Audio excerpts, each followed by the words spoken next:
Look up at the night sky. Watch the moon shrink until it is nothing but a sliver of bone in the dark. For thousands of years, humans have called this a cycle. They call it natural. But in the ancient world, it was not a cycle. It was a scar. The fading of the moon is the visible residue of a curse. It is the permanent rotating evidence of what happens when a god breaks an oath with the man who built the laws of the universe. To understand why the moon was forced to rot, you have to understand the architect who broke him. In the beginning, Brahma faced the terrible burden of empty space. He had built a universe of black water and golden light, but he could not populate it safely. His early attempts were spectacular, terrifying failures. His first sons, the Kumaras, refused to reproduce. They looked at the dark, chose the purity of meditation, and retreated into perfect, unmoving silence. His next son, Rudra, was a howling anomaly of grief and destruction. Unregulated life proved dangerous. If creatures were left to breed in the dark without laws, without boundaries, they would produce monsters. They would consume the lotus. The universe did not need another mystic sitting quietly in the void. It did not need another destroyer weeping over the fragility of creation. It needed a warden. It needed Daksha. Daksha was born from the Creator with a specific, unyielding mandate: bind, regulate, and multiply. He was a Prajapati, a lord of progeny. When he opened his eyes, he did not look at the new universe with wonder. He looked at it like a barren, chaotic field that required a strict, unbreakable design. Daksha understood a fundamental truth of the ancient world. You cannot control wild, ancient gods with weapons. You control them with bloodlines. Daksha invented the concept of the cosmic family. He did not create daughters to nurture them. He created them to bind the heavens and the earth. His children were living anchors. They were designed to tie the volatile, unpredictable forces of nature into a rigid, unbreakable pattern. He bred dozens of daughters. He gave them to the concepts of justice, to the architects of time, and to the raw forces of the earth. He was building a cage of flesh, blood, and obligation. But his most famous chain was cast across the night sky. Daksha gave 27 of his daughters to Soma, the glowing god of the moon. These daughters were the nakshatras, the 27 constellations that mapped the dark. The marriage was bound by an iron oath. Soma was commanded to walk the heavens, spending exactly one night with each wife.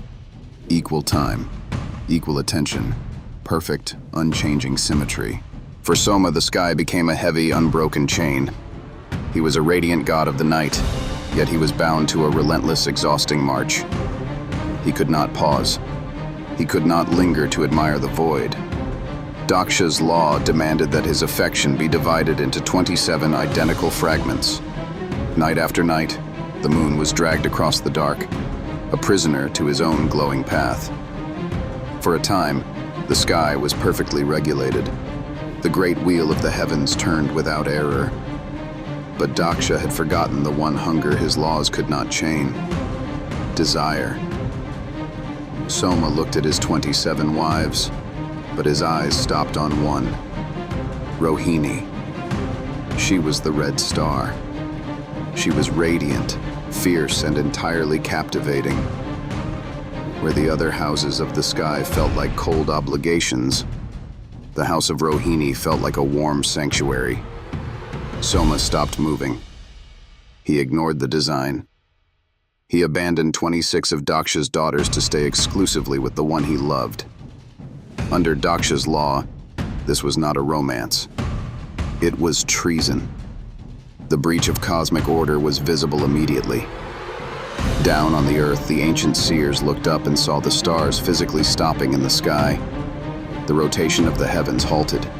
The breath of the sky caught in its throat. The 26 neglected daughters were left stranded in the dark. For days, they waited in their empty houses. They watched across the vast expanse of night as the moon poured all his radiant light, all his warmth, into Rohini's domain. They were forced to sit in the freezing shadow, ignored and humiliated by the husband they were sworn to bind. Their humiliation turned into deep grief, and their grief hardened into anger. They descended from the sky. They went to their father. They did not weep for lost love. They reported a broken oath. They told Daksha that the sky had ceased to turn. The moon had stopped. Daksha summoned the moon. The architect of life did not yell. When Soma arrived, Daksha stood before him, calm and terrifying, demanding an account for the stalled heavens. Soma did not kneel.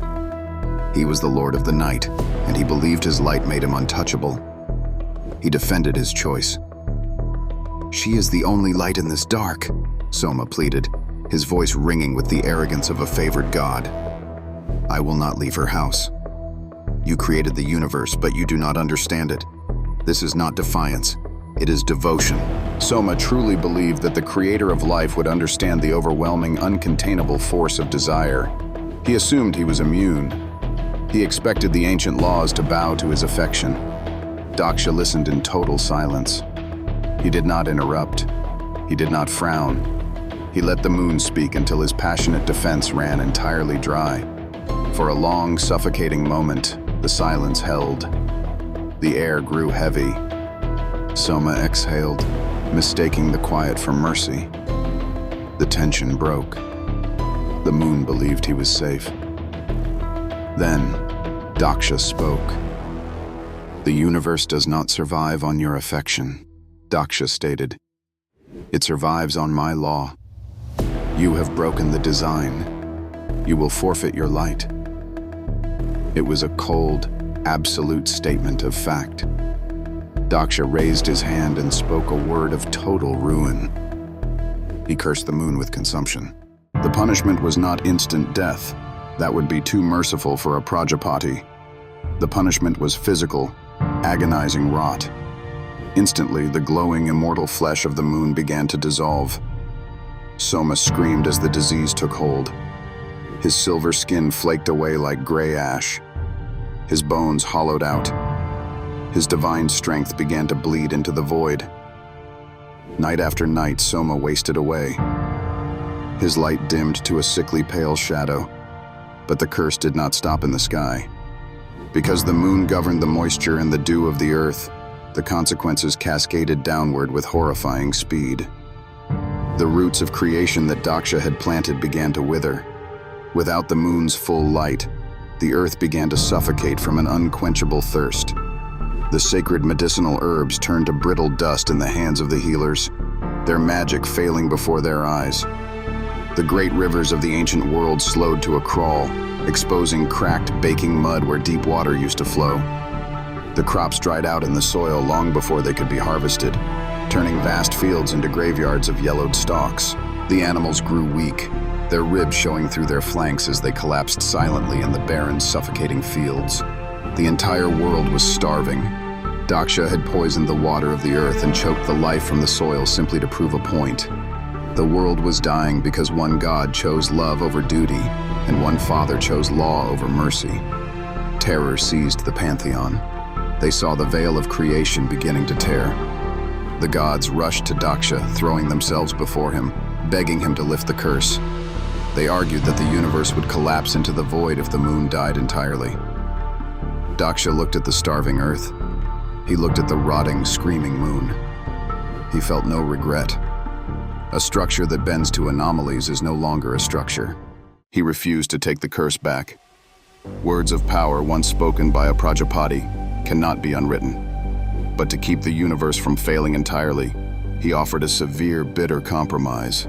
If Soma bathed in the sacred, purifying waters of Prabhasa and swore a blood oath to obey the rotation forever, the curse would be modified.